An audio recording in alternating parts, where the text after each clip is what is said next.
Nós chegamos à mensagem 3, que é a sequência da mensagem 2, a única linha ministerial 2.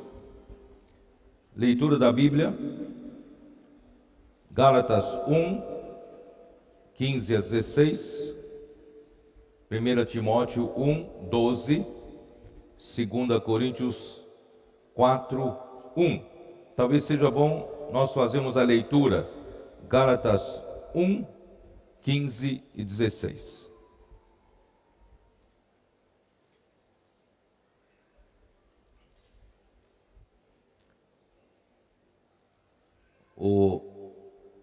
Quem cuida do retorno aqui, eu estou ouvindo com muito eco aqui. Tá? Gálatas 1, 15 e 16.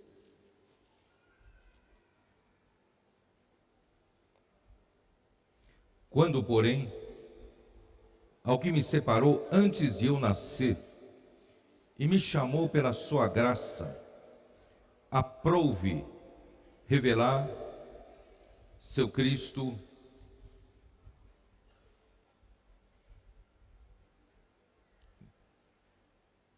revelar seu Filho em mim, para que eu o pregasse entre os gentios, sem detença. Não consultei carne e sangue.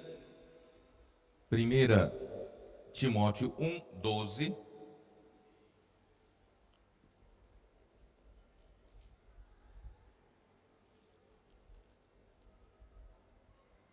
Sou grato para com aquele que me fortaleceu, Cristo Jesus, nosso Senhor, que me considerou fiel, designando-me para o ministério.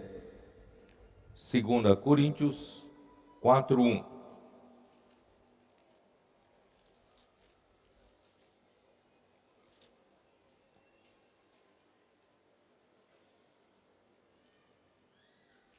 Segunda Coríntios 4, 1. Pelo que, tendo este ministério, segundo a misericórdia que nos foi feita, não desfalecemos. Aleluia, que esse ministério nos dá respaldo muito grande. Tendo esse ministério, segundo a misericórdia que nos foi feita, não desfalecemos. Como nós vimos ontem à noite, na mensagem 2, Deus é um único ministério, o ministério da nova aliança. E esse único ministério visa executar a obra de Deus segundo a sua vontade eterna. E Deus, pela sua misericórdia, nos inseriu nesse ministério. Esse ministério começou com o Senhor Jesus, que executou o seu ministério terreno, finalizou com a sua morte na cruz e com a ressurreição que Deus lhe proporcionou por meio da sua extrema grandeza, do seu poder. E hoje, nosso Senhor Jesus Cristo está assentado à direita de Deus e Ele está acima de todo principado, potestade e poder e de todo nome que se possa referir. E a partir disso, Ele cumpriu a promessa do Pai, e o Espírito Santo foi derramado sobre aqueles que permaneceram em Jerusalém, orando, aguardando o poder que vinha do alto. E a igreja no dia do Pentecostes recebeu essa unção do Espírito. A igreja foi ungida para executar o ministério da nova aliança. E como disse ontem também, os gentios, na casa do Cornélio, houve exatamente a mesma situação. Os gentios ouviram o evangelho anunciado por Pedro, e o Espírito Santo derramou sobre eles, e colocando os gentios também para dentro do mesmo corpo de Cristo, e recebemos o mesmo ministério da nova aliança. E esse ministério, desde o dia do Pentecostes, foi levado a cabo sob a liderança dos 12 apóstolos, e quem tomava a liderança entre eles era o apóstolo Pedro.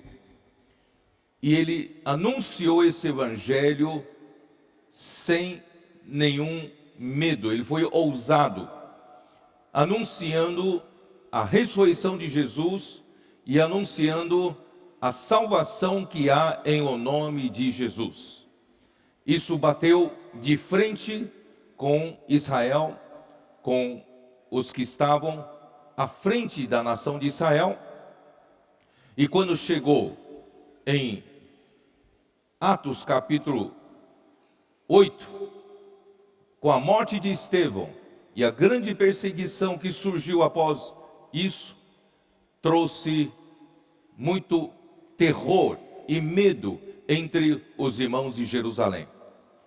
E com isso nós percebemos que se eles continuassem dessa forma, eles iam bater de frente com as autoridades da nação de Israel.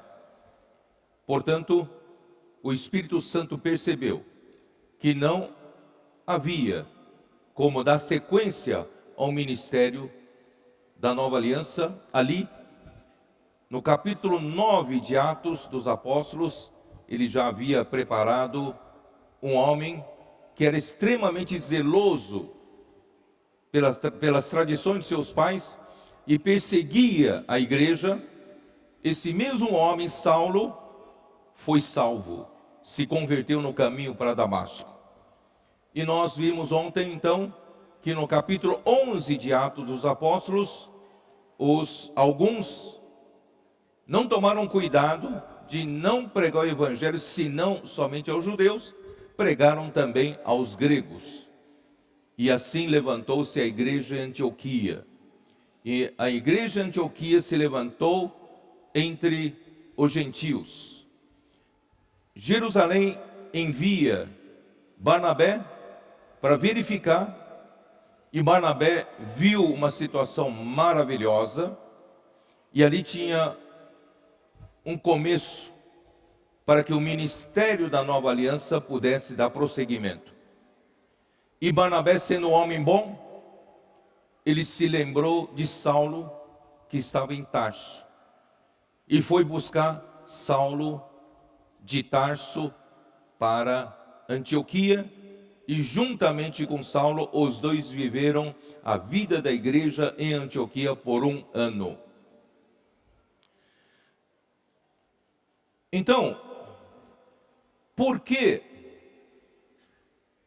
Deus inseriu o ministério de Paulo dentro desse ministério da nova aliança, que iniciou com Pedro, de uma maneira forte, ousada, cheia de poder, e agora esse ministério está sendo levado a cabo por Paulo, também de uma forma forte, ousada. Todavia, Paulo não fazia parte dos 12 apóstolos. Qual foi a necessidade de introduzir o ministério de Paulo? É justamente onde eu quis ler para vocês. Tem uma razão especial. Paulo foi especialmente encarregado por Deus para receber a revelação da economia de Deus no Novo Testamento e deixar para nós por escrito, graças a Deus. Então, em Gálatas, capítulo 1, Eu vou ler desde o versículo 11. Você vai entender por que Paulo era tão especial, não sendo um dos 12. Faço-vos, porém, saber, irmãos, que o evangelho por mim anunciado não é segundo o homem, porque eu não o recebi, nem o aprendi de homem algum, mas mediante revelação de Jesus Cristo. Porque ouvistes qual foi o meu proceder outrora no judaísmo, como sobremaneira perseguia eu a igreja de Deus e a devastava. E na minha nação, quanto ao judaísmo, avantajava-me a muitos da minha idade, sendo extremamente zeloso das tradições de meus pais. Quando, porém, ao que me separou antes de eu nascer e me chamou pela sua graça, aprouve revelar seu Filho em mim, para que eu o pregasse entre os gentios sem detença. Não consultei carne e nem sangue, nem subi para Jerusalém para os que já eram apóstolos antes de mim, mas parti para as regiões da Arábia e voltei outra vez para Damasco. Vocês perceberam? Por esses versículos mostra a razão de Deus ter inserido o ministério de Paulo no ministério da nova aliança. Porque havia necessidade de dar conteúdo a esse ministério.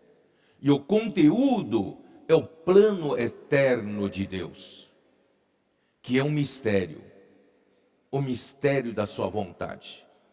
Ninguém sabe o que é, mas graças a Deus, aprove a Deus revelar esse mistério a Paulo, porque ele quer revelar a nós algo que estava oculto por séculos e gerações. E agora Deus o revelou para nós. Então, quando você lê as epístolas de Paulo, você percebe o quanto ele conhece dos mistérios de Deus. Ele conhece o plano de Deus, ele conhece a economia de Deus no Novo Testamento. Então, esse era o papel de Paulo. Então, quando Paulo se converteu no caminho para Damasco, ele não, de Damasco, ele não foi para Jerusalém, mas ele foi para as regiões da Arábia. E ninguém sabe exatamente onde fica, né? Alguns inferem que é ali perto da Síria mesmo. Mas de qualquer forma, irmãos, ele se retirou para algum lugar, por algum momento, para colocar as coisas da sua cabeça em ordem. Porque até aquele momento no caminho para Damasco, o que ele tinha aprendido era sobre as tradições de seus pais, era sobre a lei de Moisés, né, e toda a prática do judaísmo. E agora ele recebeu uma visão. Ele precisava reciclar tudo que ele sabia com relação a Deus e com relação a servir a Deus. Provavelmente em Damasco, nas regiões da Arábia, ele já começou a receber alguma revelação de Deus. Aí ele voltou outra vez para Damasco. De Damasco é que ele foi para Jerusalém. Depois da segunda vez indo para Damasco, foi para Jerusalém. Bom, então isso eu queria mostrar para vocês o porquê de Deus ter inserido o ministério de Paulo. Isso é reforçado pela 2 Coríntios 12. Vamos abrir a nossa Bíblia em 2 Coríntios 12.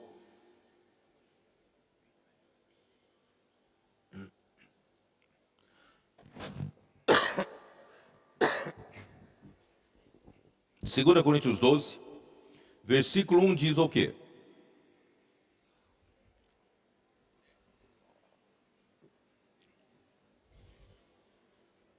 se é necessário que me glorie, ainda que não convém, passarei então as visões e revelações do Senhor.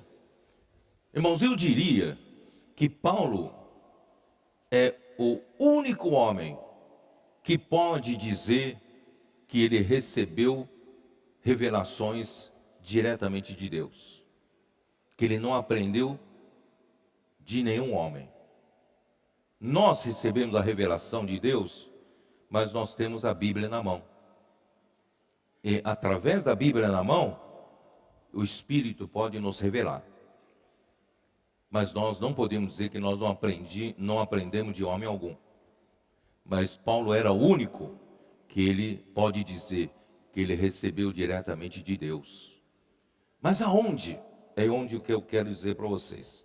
Então, se é necessário que me glorie, ainda que não convém, passarei as visões e revelações do Senhor. Conheço um homem em Cristo que há 14 anos foi arrebatado até o terceiro céu. Sabe onde fica o terceiro céu? Porque existe o céu e os céus e o céu dos céus. Deus fica no terceiro céu. O trono de Deus é estabelecido no céu mais alto, mais elevado. E Paulo foi levado, arrebatado e levado até ao terceiro céu. Se no corpo ou fora do corpo, não sei, Deus o sabe. Né? Claro que Paulo fala isso para vocês não especularem demais. Mas certamente ele saiu da sua matéria para chegar até onde Deus está. E sei que tal homem, se no corpo ou fora do homem, não sei. Fora do corpo, não sei, Deus o sabe. Foi arrebatado ao paraíso e ouviu palavras inefáveis, as quais não é lícito ao homem referir.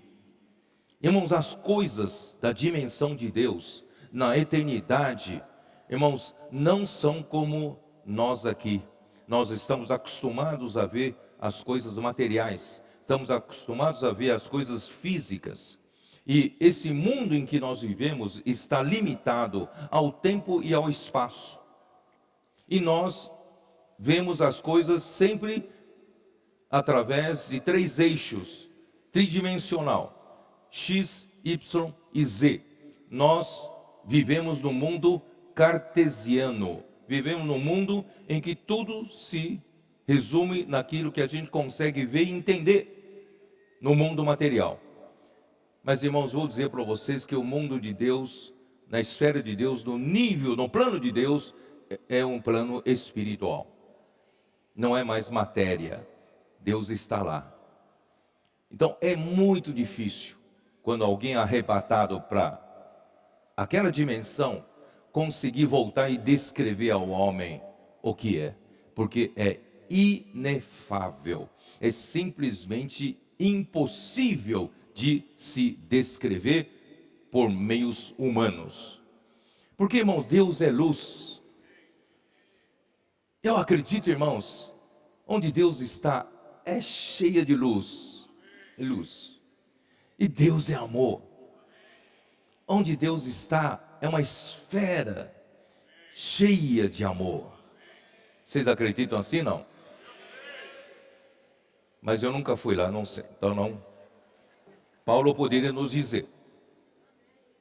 Então, essas revelações que ele teve quando foi arrebatado ao terceiro céu, quando será que aconteceu? Então, eu fui pesquisar na Bíblia cronológica de Rees, ou Rees Chronological Bible.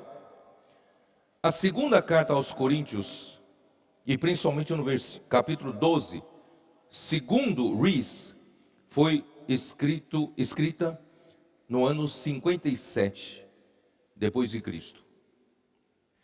E Paulo relata que a sua experiência de arrebatamento aconteceu 14 anos atrás. Se você tira 57 menos 14, dá 43.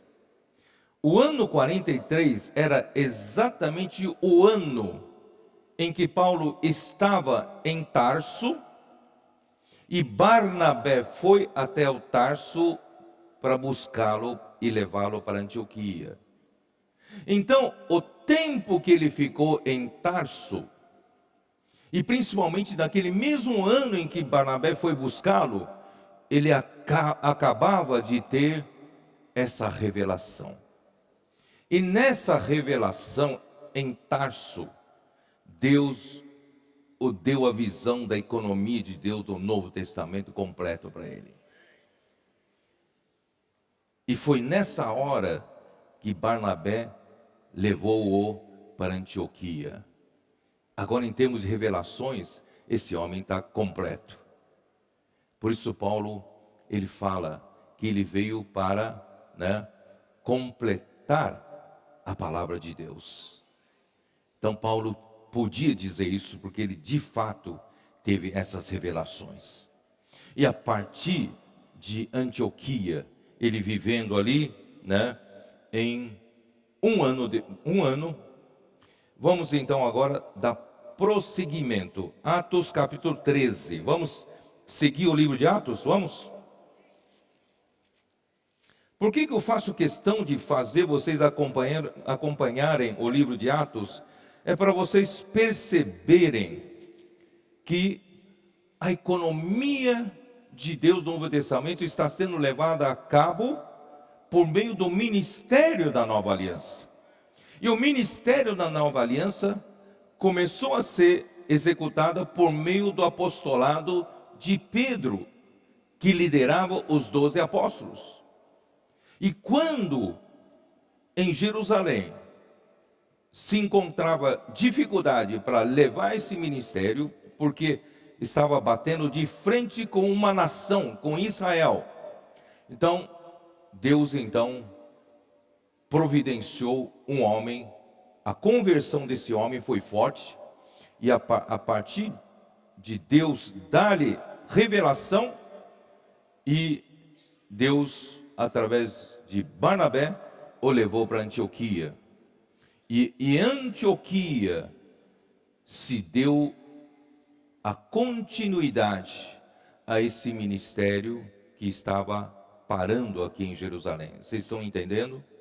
Eu quero mostrar esse momento em que Deus começou a seguir o seu ministério da Nova Aliança por meio do ministério de Paulo.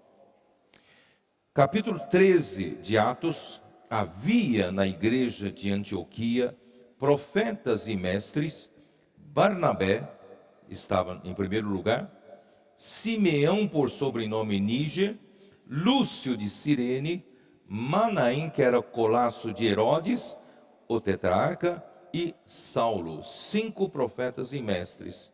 E servindo eles ao Senhor e jejuando, disse o Espírito Santo. Eu acho muito interessante essa descrição. Disse o Espírito Santo. Como é que disse o Espírito Santo? Eu não sei. Mas disse o Espírito Santo: separai-me agora Barnabé e Saulo para a obra a que os tenho chamado. Então, jejuando e orando e impondo sobre eles as mãos, os despediram. Irmãos, agora Paulo foi preparado.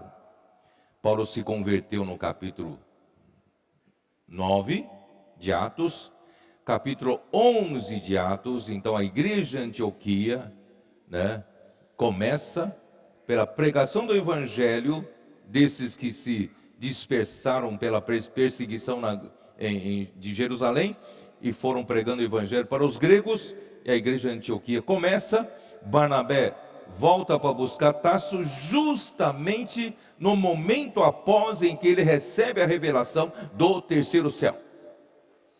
Isso é coincidência? Não, é Deus preparando. Da mesma forma, Deus prepara você na hora certa. Você está aqui, é na hora certa, para ser utilizado por Deus o seu ministério. O Espírito Santo precisava dar sequência à obra de Deus. A obra de Deus não podia parar, como parou em Jerusalém. tinha que dar sequência.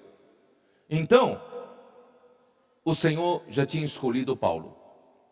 Mas como Barnabé estava na liderança, então, separai-me agora Barnabé e Saulo para a obra. A obra.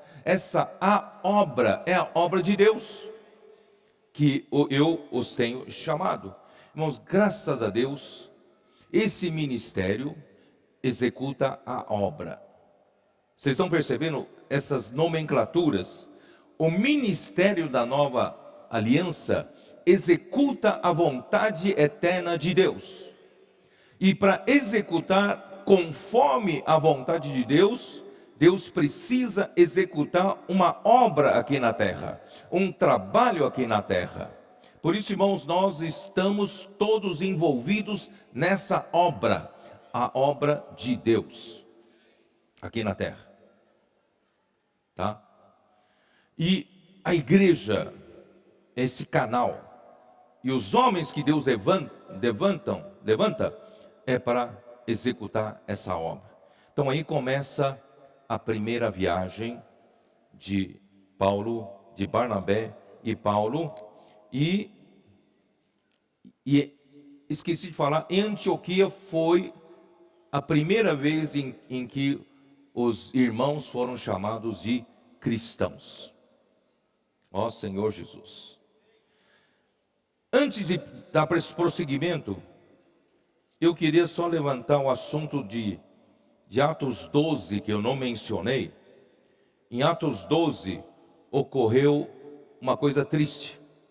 Por aquele tempo, mandou o rei Herodes prender alguns da igreja para os maltratar, fazendo passar ao fio de espada a Tiago, irmão de João. Então, o apóstolo Tiago, irmão de João, foi morto por Herodes, aqui no capítulo 12.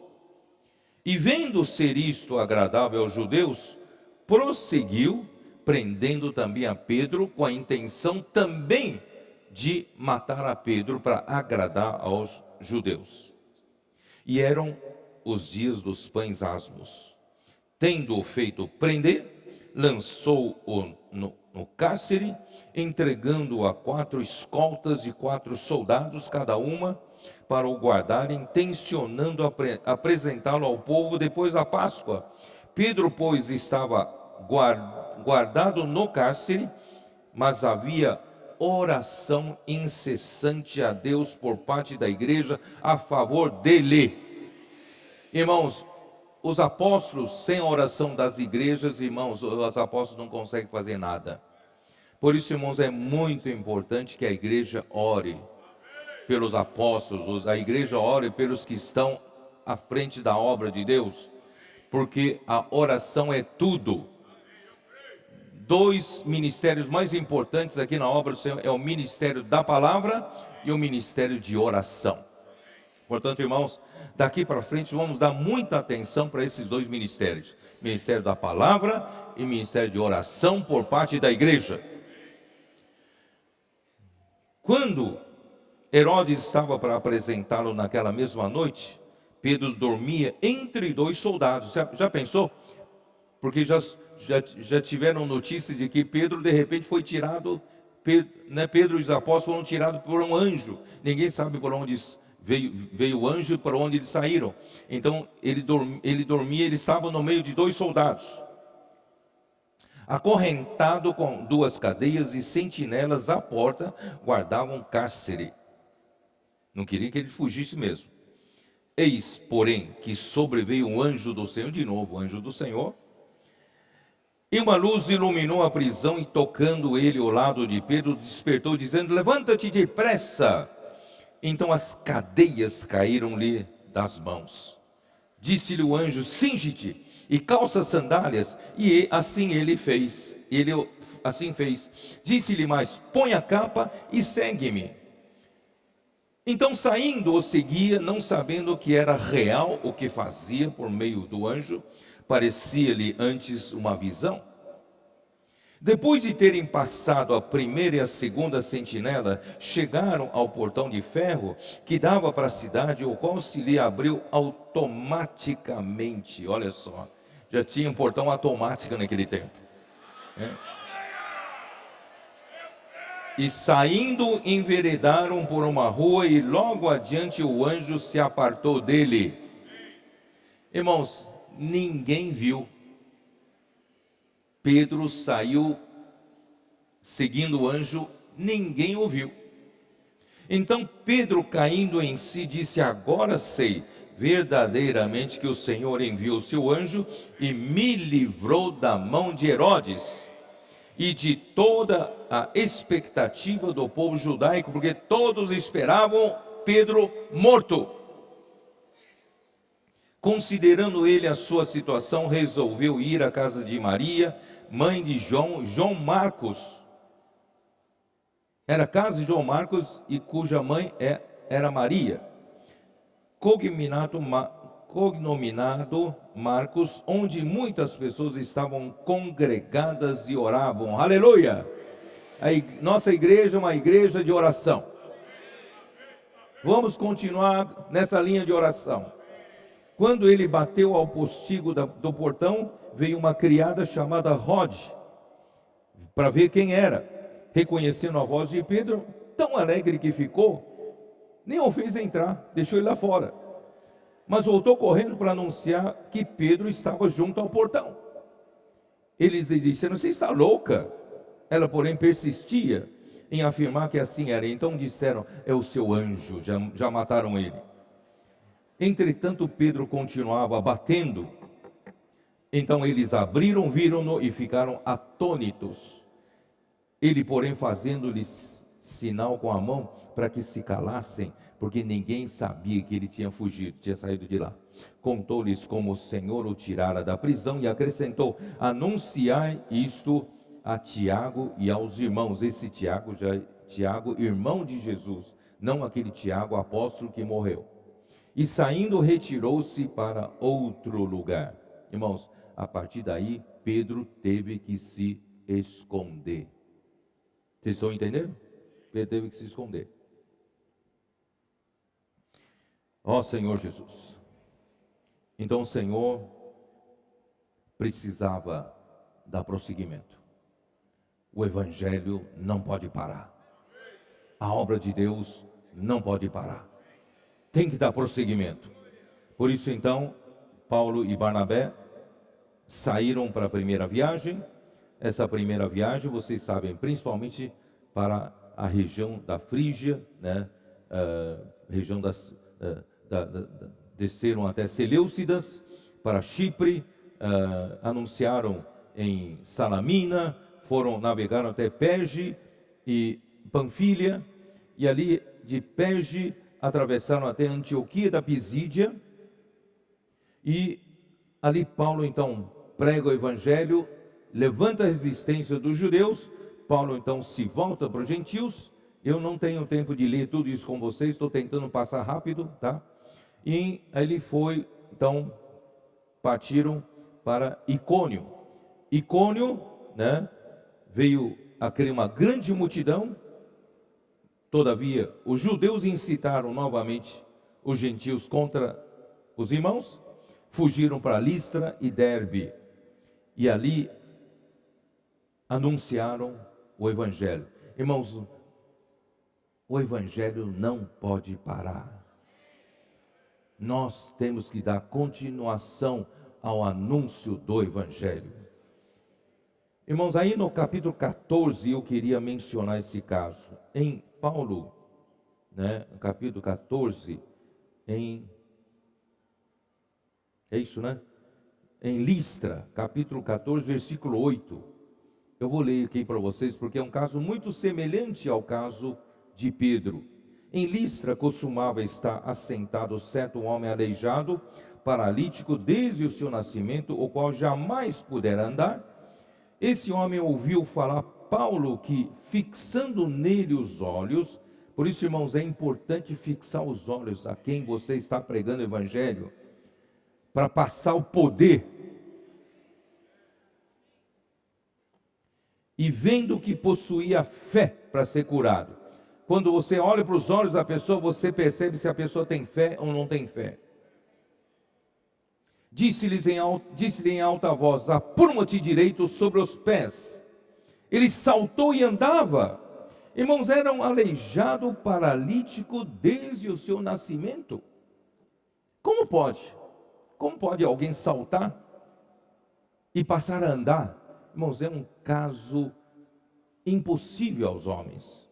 Então, quando as multidões viram o que Paulo fizera em Listra, gritaram em língua licaônica, dizendo: os deuses em forma de homens baixaram até nós. A Barnabé chamavam Júpiter e a Paulo Mercúrio, porque era esse o principal portador da palavra.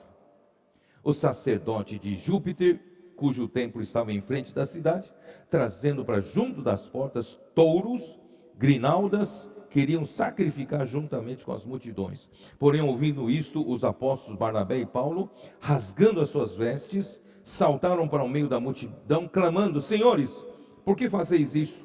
Nós também somos homens como vós, sujeitos aos mesmos sentimentos, e vos anunciamos o evangelho para que destas coisas vãs vos convertais ao Deus vivo, que fez o céu, a terra, o mar e tudo o que há neles, o qual nas gerações passadas permitiu que todos os homens andassem nos seus próprios caminhos. Contudo, não se deixou ficar sem testemunho de si mesmo, fazendo o bem, dando-vos do céu chuvas e estações frutíferas, enchendo o vosso coração de fartura e de alegria. Dizendo isso, foi ainda com dificuldade que impediram as multidões de lhes servirem sacrifícios.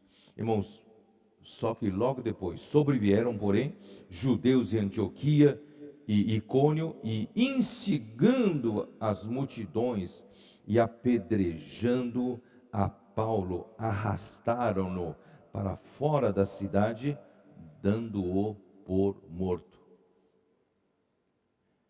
Irmãos, a vida de um apóstolo não é fácil. Apóstolo Paulo, ele foi apedrejado por causa do evangelho e ele foi dado como morto. Você imagina em que condições ele se encontrava.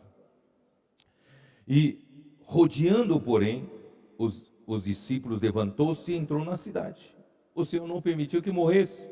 No dia seguinte partiu com Barnabé para Derbe, e tendo anunciado o evangelho naquela cidade, e feito muitos discípulos, voltaram para Listra, Icônio e Antioquia, fortalecendo a alma dos discípulos, exortando-os a permanecer firmes na fé, e mostrando que através de muitas tribulações nos importa entrar no reino de Deus. Irmãos, nós também queremos introduzir o reino de Deus, porque nós queremos o galardão do reino. E eu quero entrar no reino de Deus, já participar do reino nos 1000 anos com Cristo. Quero esse galardão. Você quer esse galardão? Então nós não podemos viver de qualquer jeito. O nosso foco é esse ministério da nova aliança. A nossa vida toda, ainda que você tenha outras profissões, mas a sua profissão principal é servir ao Senhor no ministério da nova aliança. E promovendo-lhes em cada cidade a eleição de presbíteros, depois de orar com jejuns, os encomendaram ao Senhor com quem haviam crido. Então, na volta, ele estabeleceu já os presbíteros. Depois, ao escrever para o Timóteo a carta, ele, de certa forma, ele não mais gostaria que se levantasse, designasse o presbítero de uma forma precipitada e rápida, porque esses presbíteros que ele levantou devem ter dado algum problema para ele. Bom, aí então ele volta para Antioquia. Foi a primeira viagem. Essa primeira viagem, irmãos, o ministério da nova aliança conseguiu executar a obra em toda aquela região da Galácia. levantando igrejas no meio de muita oposição. Por isso, irmão, não olhemos para dificuldades. Nós sabemos que nós temos um Deus poderoso. Ele nos guarda, Ele nos protege, porque Ele guarda o seu próprio evangelho. Essa obra é dele. Aí no capítulo 15, vieram alguns indivíduos, eu não vou detalhar tudo isso, tá? Não tenho tempo. Vou só ler esse versículo aqui. Alguns indivíduos que desceram da Judéia, ensinavam aos irmãos, se não vos circuncidardes, segundo o costume de Moisés, não podeis ser salvos. Quer dizer, a circuncisão virou um item, um requisito para a salvação. Isso não é verdade. Tendo havido da parte de Paulo e Barnabé contenda e não pequena discussão com eles, resolveram que esses dois e alguns outros entre eles subissem a Jerusalém aos apóstolos e presbíteros com respeito a esta questão. E essa questão, aí presta bem atenção no versículo 5. Insurgiram-se, entretanto, alguns da seita dos fariseus que haviam crido, dizendo: é necessário circuncidá-los e determinar-lhes que observem a lei de Moisés. Então, na igreja em Jerusalém, depois da grande perseguição, acharam que Pedro, se continuasse radical desse jeito, eles iriam receber o quê? Cada vez mais perseguição, até o ponto de exterminar a igreja. Então surgiu um grupo de pessoas que defendiam essa flexibilização da fé em Cristo com os costumes dos judeus. Irmãos, não há como se misturar. A fé não se pode misturar com a lei, porque ninguém é justificado pelas obras da lei. A nossa justificação vem pela fé em Cristo. Portanto, irmãos, não tem, o Espírito então não teve como dar prosseguimento por causa dessa situação. Por causa dessa confusão armada, Paulo e Barnabé deram testemunho do que o Senhor fez por eles, e depois Pedro também deu testemunho que Deus o usou para que os gentios também fossem salvos, se convertessem da mesma maneira. E no fim, Tiago deu o seu parecer, dizendo que não é justo nós colocarmos essa carga sobre os gentios, apenas que observassem algumas coisas, como abster-se da contaminação dos ídolos e das relações sexuais ilícitas, não comer da carne de animais sufocados e também do sangue. E assim, Paulo e Barnabé saíram de lá,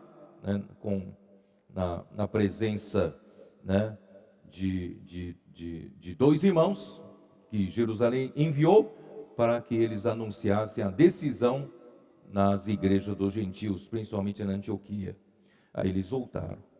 Bom, a partir do final do capítulo 15, Paulo e Barnabé decidem sair de novo, e nessa saída houve uma discussão, porque Barnabé era um homem bom, ele era um homem que se preocupava em aperfeiçoamento dos jovens. Na verdade, Paulo deve muito a ele. Paulo foi lembrado por ele, e Paulo hoje está nesse ministério, porque ele se lembrou de Paulo. E Barnabé queria aperfeiçoar João Marcos, que fugira dos sofrimentos da viagem, na primeira viagem, e voltou para Jerusalém na sainha da mamãe. E Paulo então disse: uma pessoa como essa, para que serve na obra do Senhor? Não serve para nada, certo? Na primeira dificuldade, já vai correr para a mamãe. Mas irmãos, depois se tornou muito, muito útil. Ele se tornou muito útil para Pedro, tanto é que, segundo o relato de Pedro, ele escreveu o Evangelho segundo Marcos. E também ele foi útil para o ministério de Paulo. Portanto, irmãos, aqui não há quem está certo, quem está errado. nós não olhamos desse jeito. Nós olhamos que aqui a vontade soberana de Deus, e separaram, né? Isso separou os dois, e Paulo foi com Silas, né? E Barnabé levou a João Marcos, partiram para Chipre. Paulo então, juntamente com Silas, partiu encomendado pelos irmãos a graça do Senhor, e passou pela Síria e Cilícia, confirmando as igrejas. E ali em Derbe e Listra, eles ouviram falar que tem um jovem muito bom, que poderia ser útil no ministério, que era Timóteo. Então Timóteo passou a andar junto, né, nessa procissão dos apóstolos. E aí, depois, a segunda viagem de Paulo, irmãos, nós conhecemos muito bem, porque o irmão Dong falou muito claramente para nós. Depois deles passarem por toda aquela região Galácia, eles então fortaleceram as igrejas da região. Então Paulo queria abrir novo campo de trabalho na Ásia Menor, descendo mais ao sul, mas o Espírito Santo não permitiu. Ele então queria voltar-se para o norte, para Bitínia. O Espírito de Jesus não permitiu. Então eles só tinham uma alternativa, é continuar seguindo a oeste.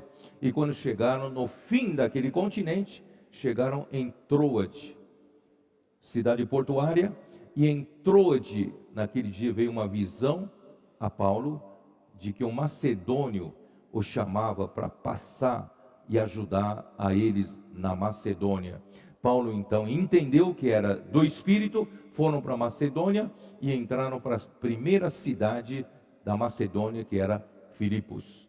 E em Filipos, vocês sabem, Paulo e Silas não sabiam por onde começar, não tinha nenhum conhecido, eles queriam orar, procuraram um lugar de oração e encontraram um lugar de oração junto ao rio.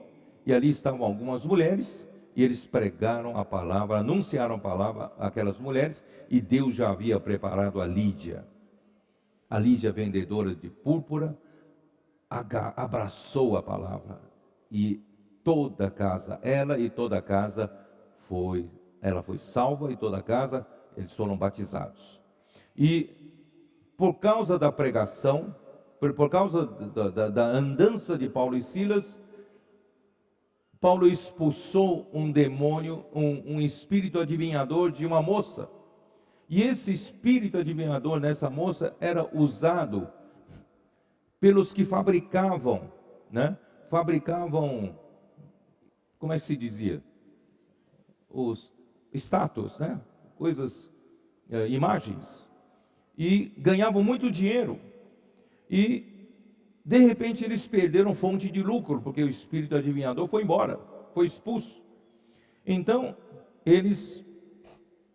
isso no versículo 19 do capítulo 16, vendo os seus senhores que se lhes desfizera esperança do lucro, agarrando em Paulo e Silas, os arrastaram para a praça, à presença das autoridades, e levando-os aos pretores, disseram: estes homens, sendo judeus, perturbam a nossa cidade, propagando costumes que não podemos receber nem praticar, porque somos romanos. Levantou-se a multidão unida contra eles, e os pretores, rasgando-lhes as vestes, mandaram açoitá-los com varas. Irmãos, não é fácil ser apóstolo, não. Apedrejado quase à morte, e agora é fustigado com varas. E depois de lhes darem muitos açoites, provavelmente nós não aguentaríamos, como João Marcos, vamos embora. São ter esse espírito, irmãos, de um ministro da nova aliança. Não olhando para dificuldades.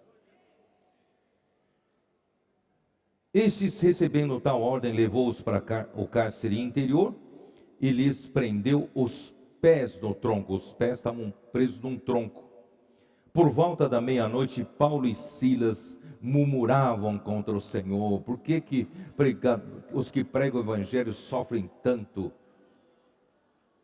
Não, ainda bem que não. Paulo e Silas oravam e cantavam louvores a Deus. E os demais companheiros de prisão escutavam. Irmão, quando você ora com uma pessoa, irmãos, pode ter gente do lado escutando. Quando você prega o evangelho a alguém, mesmo que se alguém esteja desinteressada, pode ter certeza que outras pessoas estão ouvindo e querem o evangelho. E de repente, sobreveio tamanho terremoto que sacudiu os alicerces da prisão, abriram-se todas as portas e soltaram-se as cadeias de todos. Imagina, as portas abertas, cadeias soltas, os condenados, os prisioneiros estavam todos à vontade, soltos. O carcereiro despertou do sono e, vendo abertas as portas do cárcere, puxando da espada, ia suicidar-se, supondo que os presos já tivessem fugido. Mas Paulo bradou em alta voz: não te faças nenhum mal, que todos aqui estamos. Então o carcereiro, tendo pedido uma luz, entrou precipitadamente e trêmulo prostrou-se diante de Paulo e Silas. Depois, trazendo-os para fora, disse: senhores, que devo fazer para que seja salvo? Responderam-lhe: crê no Senhor Jesus e serás salvo, tu e a tua casa. Crê no Senhor Jesus e serás salvo, tu e tua casa.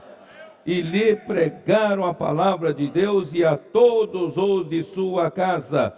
Irmãos, nós continuamos fazendo esse trabalho. Nós também vamos de casa em casa, pregamos o evangelho, para que as pessoas possam crer no Senhor Jesus, pessoas possam serem salvas, e essas pessoas e também suas casas. Então, levando-os, naquela mesma hora da noite, cuidando deles, lavou-lhes os vergões dos açoites. A seguir foi ele batizado e todos os seus. Então, levando-os para a sua própria casa, lhes pôs a mesa. Aleluia, não é isso? E olha esse carinho, né? E com todos os seus manifestava grande alegria por terem crido em Deus. Você não pode privar as pessoas dessa alegria. Você não pode privar as pessoas de crer em Deus. Por isso, irmãos, não deixe de pregar esse evangelho. Não deixe de deixar escapar essa frase: posso orar por você. Deixe escapar da sua boca essa frase: posso orar por você, e deixe o resto com o Senhor. O Senhor faz. Aí, irmãos, Paulo, na verdade, pediu para que os que os prenderam viessem oficialmente pedirem desculpas para soltarem, né? Isso aconteceu. Então, só não tenho tempo de falar muito sobre isso. E o capítulo 17, Paulo e Silas foram para Tessalônica. Irmãos, em todo lugar, Paulo teve oposição.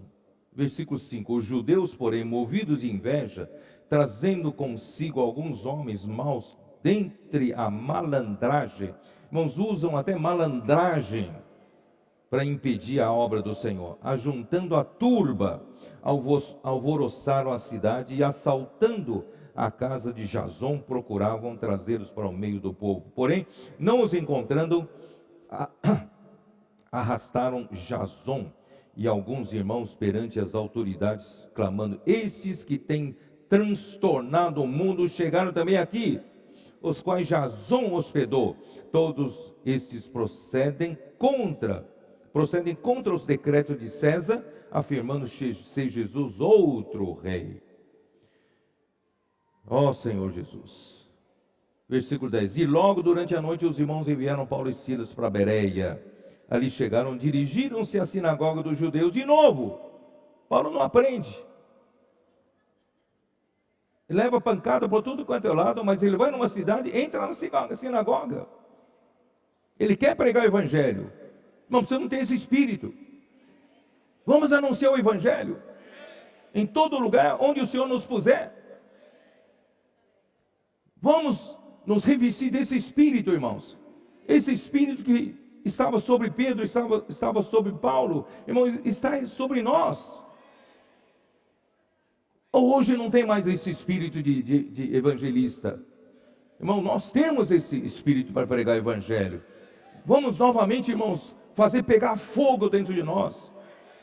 Se você é um cristão, está sentindo que está muito morno, a sua vida cristã está sem graça, sem sentido, você não está conseguindo sair da sua fraqueza espiritual, tente pregar o evangelho. Tente deixar essa água fluir de você. Tente deixar esse espírito atuar por meio de você. O poder passar por meio de você e salvar as pessoas. Você vai ver que a sua vida será outra. Vários cooperadores testificaram aqui embaixo de que desde o momento que eles começaram a aprenderam com os comportores dinâmicos, a orarem com as pessoas, irmãos, a vida deles mudou. Será que não é capaz de mudar a sua vida? Vamos pregar o evangelho. Vamos fazer com que aquele poder armazenado lá no alto seja utilizado por meio de nós como força para alcançar as pessoas, operar milagres. Ó Senhor Jesus. Aí, com essa oposição, os discípulos acharam melhor Paulo ir embora de lá. Paulo então saiu de Bereia, tomou um navio, ele desceu ao sul, chegando na Grécia, Atenas. Em Atenas, estava sozinho, porque Silas e Timóteo ficaram na Bereia. E ali, ele andando na cidade, vendo a idolatria dominante na cidade, e o seu espírito ficou estimulado a isso. Ele se revoltou em face da idolatria dominante na cidade. Aí ele entrava na sinagoga e também na praça em Ágora. Ele começou a pregar, sozinho pregar. E de repente, ali na Grécia, eles estavam acostumados a ouvir dissertações e pregações dos filósofos. E os filósofos epicureus e estoicos vieram discutir com ele, achando que Paulo estava pregando mais dois deuses. Um Deus chamado Jesus e outra deusa chamada ressurreição. Então Paulo confundiu a cabeça deles, porque essas nações que têm muitos deuses, elas não têm noção do Deus verdadeiro. Elas não têm um conceito de haver um único Deus criador do universo. Não têm a noção de que esse mundo está totalmente sob o comando, o governo desse único Deus. No conceito deles é que esse mundo é formado por vários deuses.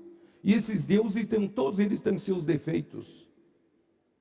E quando você desagrada a um, acontece um problema na sua vida. Se desagrada a outro, ocorre algum desastre natural. Então, eles viviam debaixo do temor de ofender alguns desses deuses, mas não tinham a noção do Deus verdadeiro.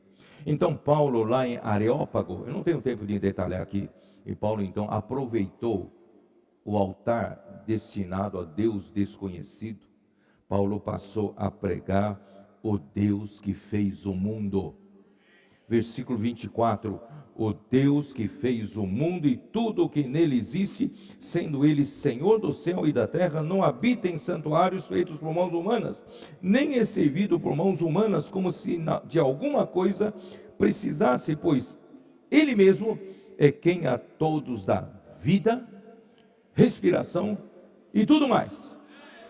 E de um só fez toda a raça humana para habitar sobre toda a face da terra, havendo fixado os tempos previamente estabelecidos e os limites da sua habitação, para quê? Para buscarem a Deus. Se porventura tateando o possam achar, bem como não está longe de cada um de vós, pois nele vivemos e nos movemos e existimos, como alguns dos nossos poetas têm dito, porque dele também somos geração. Sendo, pois, geração de Deus, não devemos pensar que a divindade é semelhante ao ouro, a prata, a pedras trabalhados pela arte e a imaginação do homem. Eu vou aproveitar essa palavra para dizer alguma coisa de extra. Nós somos geração de Deus. Todo homem foi criado por Deus. Então vou aproveitar para dizer para você, já antecipando um pouco o que eu queria dizer mais para frente. Você não é desta terra.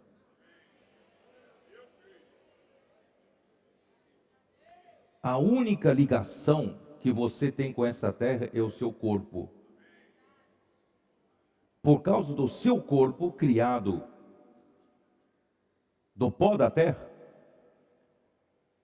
e você vive nesse corpo, e você, todo homem, se preocupa a sua sobrevivência física, com o que comer, com o que beber, com o que vestir, dinheiro, segurança, não é? Então o homem pensa que esse mundo, essa terra, é tudo para nós. Eu vou tirar do seu coração esse conceito. Nós não somos dessa terra. Deus nos deu um corpo físico para podermos viver aqui na terra, mas esse corpo físico é temporário, é temporal. Tem data de validade para acabar. Eu não tenho talvez muitos anos como alguns jovens teriam, porque o prazo de validade desse corpo eu já passo já de 60 aproximando para 70. Então pode estar terminando, mas eu ainda tenho esperança de ser arrebatado vivo. Espero que vocês me ajudem a apressar logo a volta do Senhor. Mas a nossa criação veio de quê? A verdadeira criação do homem veio do sopro de Deus. Por isso nós somos a geração de Deus. Deus nos gerou pelo sopro. Nosso verdadeiro ser, irmãos, habita aqui dentro. Não está nesse corpo físico. Está aqui dentro. O meu verdadeiro ser veio do sopro de Deus. É o meu espírito e a minha alma. O meu espírito e a minha alma não pertencem a essa terra. A única coisa que pertence a essa terra, irmãos, é esse corpo. Mas quando esse corpo for embora, eu não tenho mais nenhuma ligação com essa terra. Eu vou voltar para lá. Todos nós somos a geração de Deus. Naquele dia o homem vai perceber que está voltando para o seu lugar. Porque aqui não é o nosso lugar. Nós estaremos voltando para o plano de Deus, voltando para o lugar, porque nós viemos do sopro de Deus. Só que o homem pecou. O pecado entrou e contaminou também a nossa alma. Aí Deus então teve misericórdia de nós. Ele nos deu um segundo sopro. O segundo sopro, em João 21, depois da ressurreição, Jesus apareceu no meio de um recinto onde os discípulos estavam ali reunidos. E apareceu e disse o quê? Paz seja convosco. E soprou sobre eles e disse: recebei o Espírito Santo. Aí, com esse segundo sopro, irmãos, toda nova criação veio desse sopro, segundo sopro. Portanto, irmãos, eu quero dizer para vocês, em primeiro lugar, por causa do primeiro sopro, esse mundo tridimensional, irmãos, é uma ilusão. É como um filme que está passando, é uma ilusão. Não se apegue às coisas da terra. Quando os irmãos falaram da necessidade da compra de propriedade na Europa, nos Estados Unidos, irmãos, chegou a oportunidade da gente pegar aquilo que nós ganhamos nessa terra, investir nas coisas de Deus. Porque essas coisas que se ficarem no meio material, gastarem no meio material, desaparecem. Mas se esse dinheiro que o Senhor deu para você é justamente para esse momento, quando você usar nas coisas de Deus, esse dinheiro, o efeito desse dinheiro vai permanecer para a eternidade. Por isso, irmãos, não se apegue nas coisas da terra. Porque não somos daqui. Nós somos de Deus. Somos da geração de Deus. Vou deixar isso para falar depois. Só um.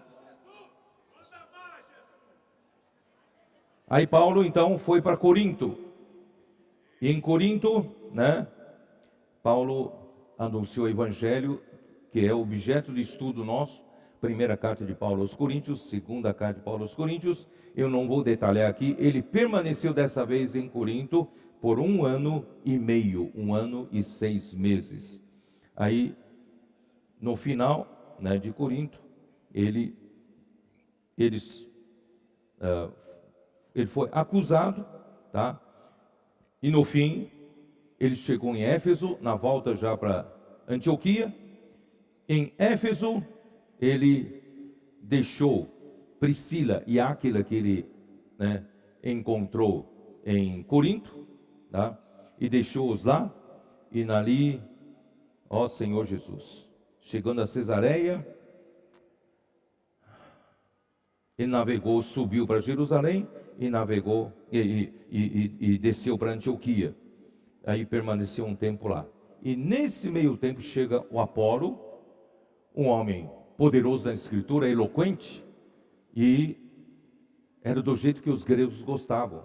Os gregos eram muito dados à eloquência, filósofos que sabem convencer bem as pessoas, e ele não tinha conhecimento completo, não conhecia ainda, né, o batismo do Espírito.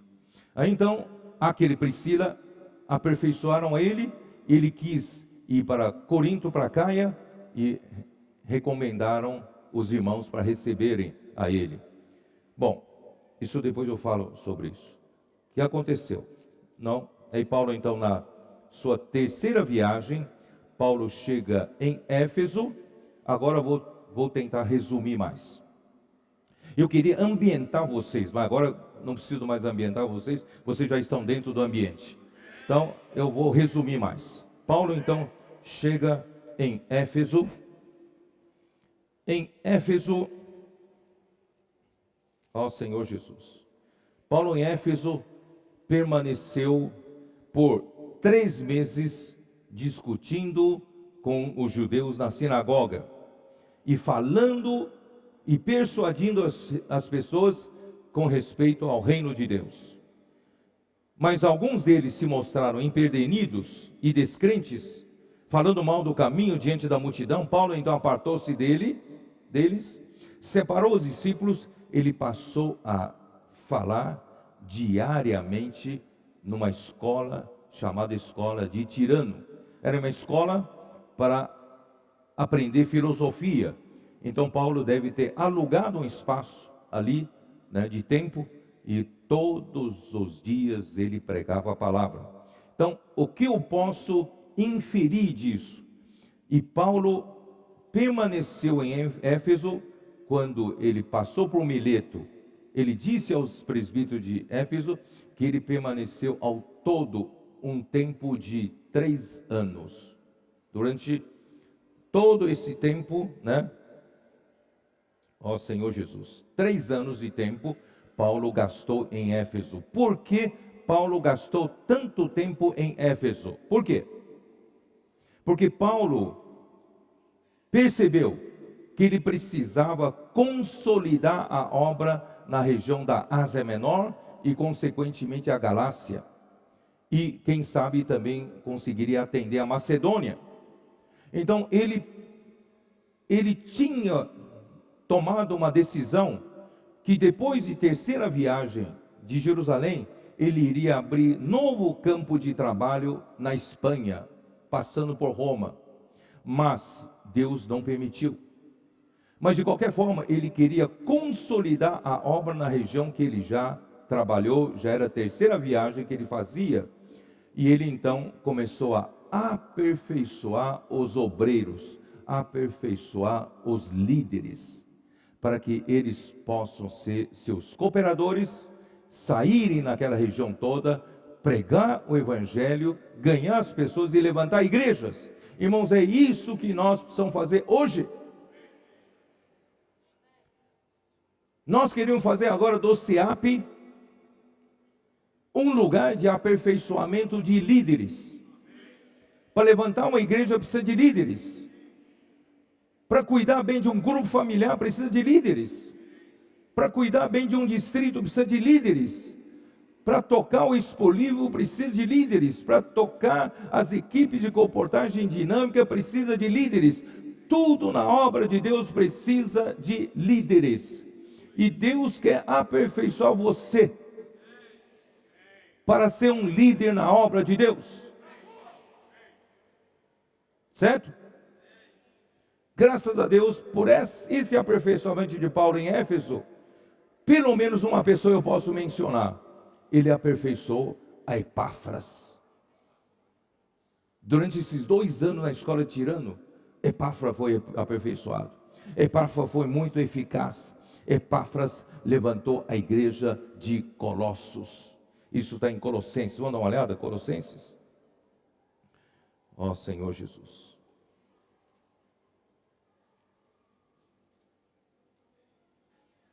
Colossenses 1.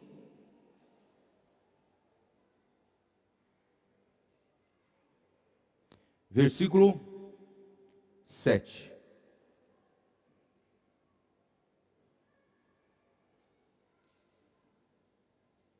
Segundo fostes instruídos por Epáfras, nosso amado conservo, e quanto a vós outros, fiel ministro de Cristo, o qual também nos relatou do vosso amor no Espírito. Paulo provavelmente nunca foi para Colossos, mas Epáfras, aperfeiçoado por ele, foi pregar o evangelho em Colossos e levantou a igreja dos colossenses. Que maravilha! Tomara, irmãos, que cada um de nós seja aperfeiçoado pelo Senhor e levante igrejas, ou levante vida da igreja em todos os bairros, todos os lugares, pelo menos um grupo familiar.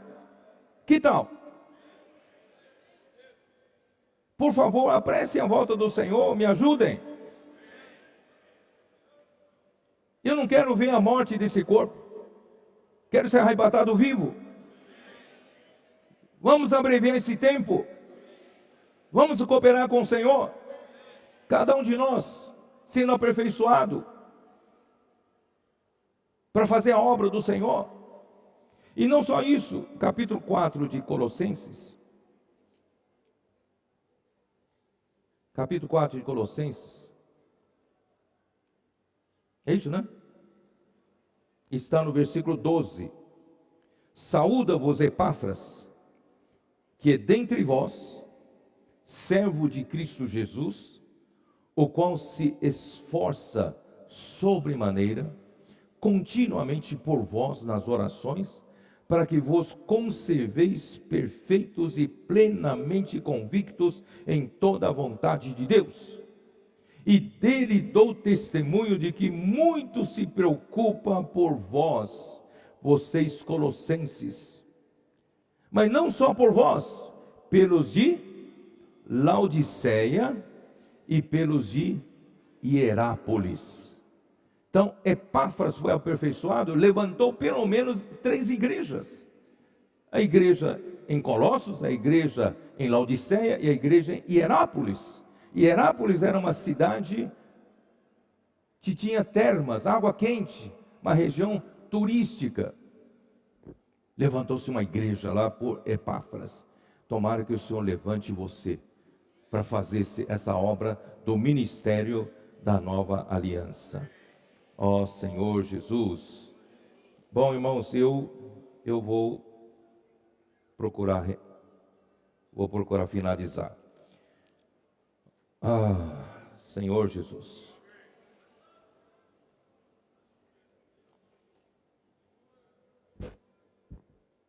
Paulo,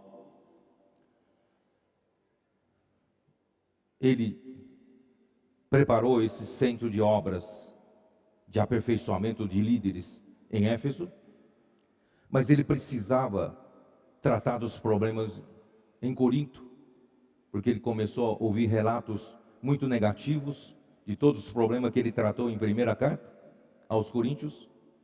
Então ele tinha de ir. Aí ele foi, passou por Macedônia e desceu até a Grécia. E ali, Paulo também tinha a intenção de, em Corinto, também estabelecer um mini centro de obra.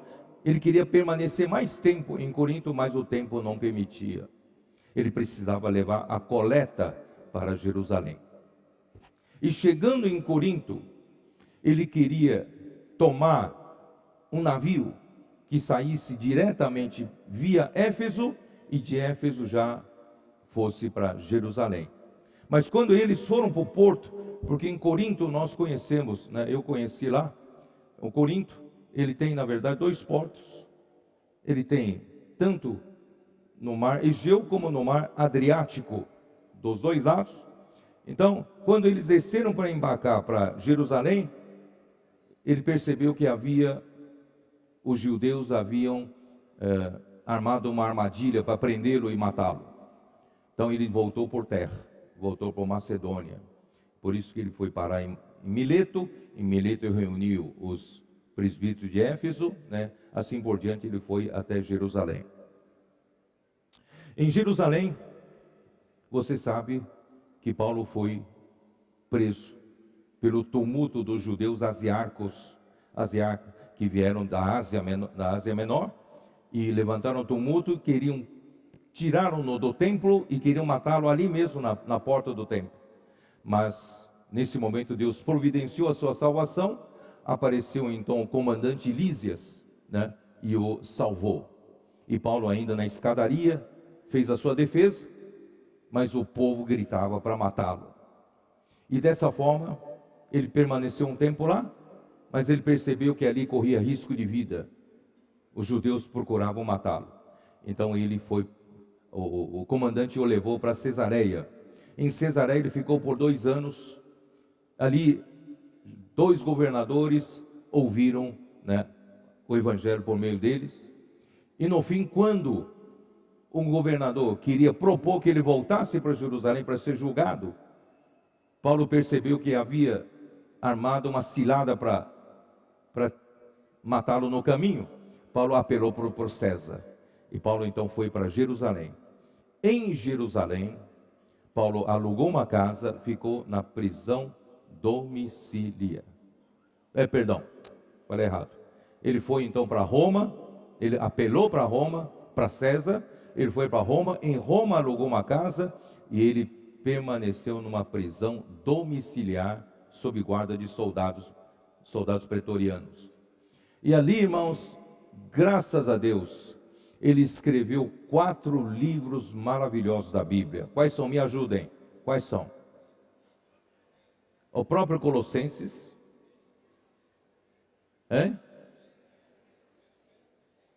Efésios, Filipenses e Filemão. 4 livros considerados o coração da Bíblia. E Paulo foi libertado da prisão depois disso, porque estava demorando muito, não houve mais a intensificação de acusação por parte dos judeus. Ele temporariamente foi solto, enquanto aguardasse a sentença final. E ele provavelmente, tá? Eu tenho aqui toda uma relação, vou só ler para vocês. Provavelmente ele, depois dessa primeira prisão, ele visitou a Éfeso, foi até Macedônia, onde escreveu 1 Timóteo, e voltou para Creta, Nicópolis, onde escreveu, né, a carta a Tito, foi até Troade e Mileto, provavelmente escreveu a carta aos Hebreus, que se nós considerarmos Paulo como autor dos Hebreus. Foi novamente preso em ano 67, pela perseguição do César Nero. E ali, ele foi martirizado, ele foi morto pela perseguição de César Nero. Isso está em 2 Timóteo 4,6. Na prisão ainda escreveu a segunda carta ao Timóteo, previu a sua morte e o seu martírio. Assim, irmãos, graças a Deus, esse ministério da Nova Aliança começou com Pedro, passou por Paulo, trazendo à tona a revelação da economia do Novo Testamento, e a maneira de Paulo trabalhar. Se espalhou o Evangelho, não é isso? Pela Galácia, pela Ásia Menor, pela Macedônia, pela Grécia, né? Espalhou-se o Evangelho, e Paulo, no fim, deixou por escrito várias cartas importantes da revelação de Deus, e no fim, em 67, ele foi martirizado. O seu ministério terminou, mas o ministério da Nova Aliança não terminou. O ministério da Nova Aliança prossegue. Mas prossegue com quem? Graças a Deus que João, pela história, dizem, né?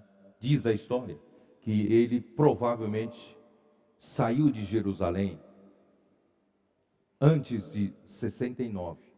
Paulo morreu em 67, antes de 69, João teria saído de Jerusalém e foi morar em Éfeso.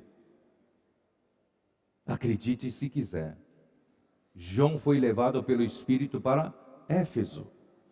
E em Éfeso havia um centro de obra, havia um centro de aperfeiçoamento de líderes, havia um centro de obra para cuidar de toda aquela região lá. E João deu continuidade ao ministério da Nova Aliança.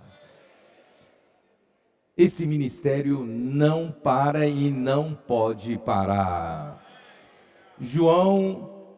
Paulo, com toda aquela revelação, a grandeza das revelações, encontra os gregos que eram muito dados ao conhecimento. Então, os gregos, os mais dedicados, tinham muito conhecimento que Paulo passou para eles. Mas vocês sabem que o conhecimento ensoberbece. Então muitos deles ainda estavam com conhecimento na cabeça. Para Deus, irmãos, até o conhecimento um dia passará. O que importa é o amor. O saber ensoberbece, mas o amor edifica. Então esse conhecimento tem que se transformar em amor. Esse conhecimento tem que se transformar na vida de Deus. Então João, com aquela maturidade que ele tinha, levou todos aqueles homens cheios do conhecimento das revelações, pouco a pouco, com muita paciência, foi levando eles para praticarem o primeiro amor. Tenho, porém, contra ti que abandonaste o teu primeiro amor. E João conseguiu levá-los todos para o primeiro amor. Irmãos, eu estou dizendo isso porque o irmão Dong nos ajudou a nós tirar-nos da cabeça, cheio de conhecimento. Eu sou da linha, né, de ciências exatas. Eu fiz engenharia, estudei, cursei em uma das melhores escolas de engenharia desse país. Então, estudar era comigo, gostava de estudar, buscar conhecimento era comigo. Por isso, irmãos, até mesmo na igreja, na obra do Senhor, a gente buscava conhecimento e mais conhecimento e mais conhecimento. Mas a gente percebeu que o conhecimento só nos fazia disputar entre nós, quem conhece mais, quem conhece menos. A soberba, a arrogância. Irmãos, esse ambiente é ruim demais na igreja. Graças ao Senhor, o Senhor usou o irmão Dong com muita paciência. Alguns não entenderam o ministério do irmão Dong. O ministério do irmão Dong é o ministério de João. Ele veio nos fazer, aqueles que são cabeções, cheios de conhecimento na cabeça, ele foi nos levando. Não sei se vocês se lembram, ele enfatizava demais em invocar o nome do Senhor.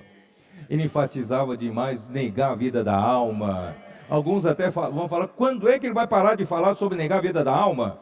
Né? Ele nos levava para viver uma vida de cruz. Vocês se lembram? Negar a nós mesmos, certo? E no final, ele começou a mostrar o reino para nós. Vocês se lembram disso tudo? Irmãos, eu considero o ministério de Mondong e o ministério de João, que nos ajudou, me salvou da letra. A letra mata, mas o Espírito dá vida. Eu não quero mais estar na linha do ministério da letra. Eu quero estar no ministério do Espírito. Porque o Espírito vivifica, o Espírito dá vida. A letra mata. Por isso, irmãos, o Senhor usou João com vários anos. E quando chegou perto dos anos 90, isso estou dizendo desde 69, 70, quando chegou perto dos anos 90, vocês sabem que João foi, diz a história, que naquele tempo o imperador era o imperador Domiciano. E esses imperadores daquela época se faziam de deuses. Eles eram deuses e todos tinham que adorá-los, todos tinham que se prostrar, adorá-lo como Deus. E João não se prostrou. E o imperador Domiciano se enfureceu e condenou a João à sua morte, de jogar João num recipiente grande, cheio de óleo fervendo. Diz a história, João foi jogado. Isso não tirou a vida dele. Ele saiu ileso. Diz a história. E como não conseguiu matá-lo, o imperador mandou bani-lo para a ilha de Pátmos. E na ilha de Pátmos, perto do ano 90, ele recebeu a revelação de Jesus Cristo e escreveu para nós o último livro da Bíblia, o Apocalipse. E provavelmente ali ele passou 4 anos na ilha de Pátmos e voltou novamente em Éfeso. Ele continuou seu ministério até a sua velhice. Ele não foi martirizado. Ele viveu farto de dias. Mas ele seria o único ministro que com a sua morte o seu ministério não terminava. Por quê? Porque em João 21, vocês se lembram ou não? Em João 21, para quem nunca viu, vamos aqui olhar. João 21. Quando Jesus disse para Pedro, quando você era mais moço, Pedro, você cingia você mesmo e andava para onde você queria. Irmãos, quando nós éramos jovens, a gente faz tudo aquilo que a nossa cabeça dá na nossa cabeça. Mas quando fores mais velho, estenderá as mãos e outro te cingirá e te levará para onde não queres, disse Jesus, para significar o gênero de morte que Pedro havia de glorificar a Deus. Depois de assim falar, acrescentou-lhe, segue-me. Mas Pedro, ele falou, mas por que só eu que tenho que morrer desse jeito? E esse Pedro, esse João estava sempre com Pedro. Então, Pedro, voltando-se, viu que também o ia seguindo o discípulo a quem Jesus amava, que era João, o qual na ceia se reclinara sobre o peito de Jesus e perguntara: Senhor, quem é o traidor? Vendo-o, pois, Pedro perguntou a Jesus: e quanto a este? O que respondeu Jesus? Se eu quero que ele permaneça até que eu venha, que te importa? Quanto a ti, segue-me. Isto é, se eu quero que ele fique vivo até que eu volte, que te importa? Esse é o meu problema, é problema meu. Então, a partir de aí, se tornou corrente entre os irmãos o dito de que aquele discípulo não morreria. Mas o próprio João escreveu esse evangelho. Ele diz: ora, Jesus não dissera que tal discípulo não morreria, mas se eu quero que ele permaneça até que eu volte, que te importa? Então, o que não morreria? João morreu. O que não morreria? Que não morreria era o ministério de João. Então, o ministério de João, irmãos, vai desde tempo em que João foi para Éfeso e retomou o ministério deixado por Paulo, e vai até a volta do Senhor. Nós estamos dentro do ministério de João. Eu e você estamos inseridos nesse ministério, o ministério da nova aliança. Não pode parar, vai terminar na segunda vinda de Cristo. Por isso, irmãos, eu disse tudo esses dias para vocês, é para estabelecer um firme fundamento, para vocês saberem que vocês estão no único ministério, e para provar para vocês que na Bíblia só há uma só linha ministerial. Deus começou com um dos 12 apóstolos, Pedro, e terminou com um dos 12 apóstolos, João. Tinha de ser, esse ministério da nova aliança tinha de se iniciar com um dos 12 e terminar com um dos 12. Mas como esse um dos 12 poderia terminar se eles iriam morrer logo no primeiro, segundo século? Então é o seu ministério que não morreria, não terminaria. E nós hoje todos pertencemos a essa única linha ministerial. E essa linha ministerial vai trazer o Senhor de volta. Você está disposto a isso? Eu dou a minha vida para isso. A motivação de eu viver, irmãos, é por causa disso. Quero trazer o reino de Deus de volta. Cumprir o que tem que cumprir aqui na terra da vontade de Deus. Nós queremos ser fiéis a esse ministério. Deus abençoe muito vocês, estabelecendo-nos esse fundamento tão firme. Irmão, daqui para frente você não terá mais desculpas para você balançar, vacilar. Irmão, não tem o que vacilar mais. Se alguém perguntar para você: de onde surgiu a sua igreja? A sua igreja veio dos chineses? A sua igreja veio de Watmani? A sua igreja... Não, nossa igreja surgiu do dia do Pentecostes.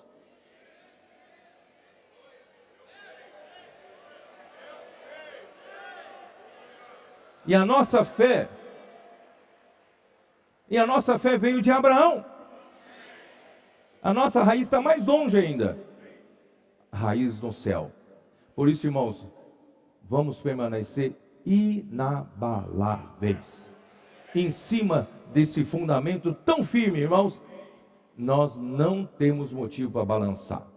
Nós vamos seguir como um só exército, todos comprometidos, todos engajados, irmãos, não olhando para o seu próprio interesse, como Paulo, não olhando para o seu próprio benefício. Aqui não estamos buscando quem é melhor, quem é pior, quem é primeiro, quem é segundo. Irmão, nós só olhamos para o ministério da nova aliança. O que importa, irmãos, que a vontade de Deus seja executada. E só naquele dia no reino eu quero vindicar o meu galardão. Hoje não vindico nada para mim. Não vindico fama, dinheiro, benefício ou reconhecimento aqui na terra. Louvor, elogio, nada para mim. Mas naquele dia eu quero vindicar o meu galardão. Jesus é o Senhor. Amém.